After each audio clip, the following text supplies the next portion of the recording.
अध्यात्म का मार्ग कुछ बनने का नहीं, बस होने भर का है। एक गुरु अपने शिष्य को अक्सर कहा करते थे, कुछ भी बनने की कोशिश मत करना, जहाँ भी रहना बस होना, कुछ बनना नहीं।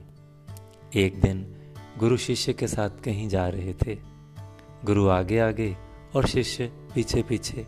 सामने क्या देखते हैं, राजा का महल आया।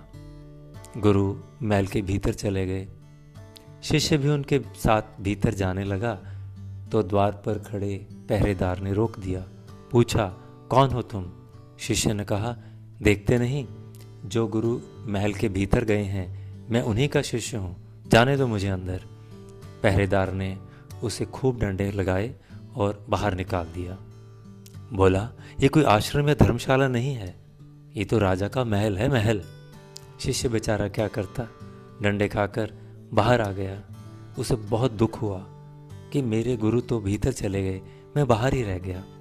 और उधर गुरु बड़ी सुविधा से, बड़े आराम से राजा के सिंहासन पर जा बैठे। 2-3 लोग आए, चौकीदार आए। ब्रह्मज्ञानी गुरु से पूछा गया, आप कौन हैं, कैसे आए हैं और महाराज के सिंहासन पर कैसे बैठे हैं? वो शांति से मुस्कुराने लगे, बोले नहीं कुछ भी गुरु। आखिर राजा को बुलाकर लाया गया। राजा की आंखों में देखकर गुरु ने उसे एक शांति का संदेश दिया। राजा ने गुरु से पूछा, आप कौन हैं महाराज? ये कोई धर्मशाला या आश्रम नहीं है कि आप यहाँ आए हैं और मेरे सिंहासन पर बैठे हैं, यह मेरा महल है। गुरु ने कहा, अच्छा, ये धर्मशाला नहीं है, महल है। अच्छा, तो तुम्हारे पहले ये किसका था? राजा ने कहा, मेरे बाप का, और उससे पहले मेरे दादा का, और उससे पहले मेरे परदादा का था ये महल। तो गुरु ने कहा, फिर धर्मशाला ही तो हुआ यह महल। राजा गुरु के चरणों में गिर गया। उसने जान लिया कि संसार में अपना कुछ नहीं है। गुरु वापस बाहर आए। उन्होंने शिष्य को देखा, पूछा, तू यहाँ कैसे बैठा है? शिष्य रोने लगा तो गुरु ने कहा, सच बचा, तुझे क्या हुआ? तुझे खूब मार खानी पड़ी ना? शिष्य शर्मिंदा हो गया। तो गुरु ने कहा, कभी भी कुछ बनने की कोशिश मत करना।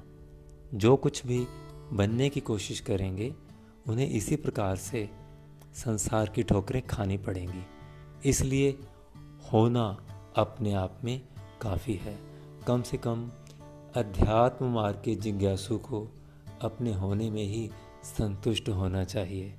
फिर भीतर जितनी भी सिद्धियां हैं, जितनी भी तृप्तियां हैं, वह साधक के लिए सहज ही सुलभ हैं। धन्यवाद।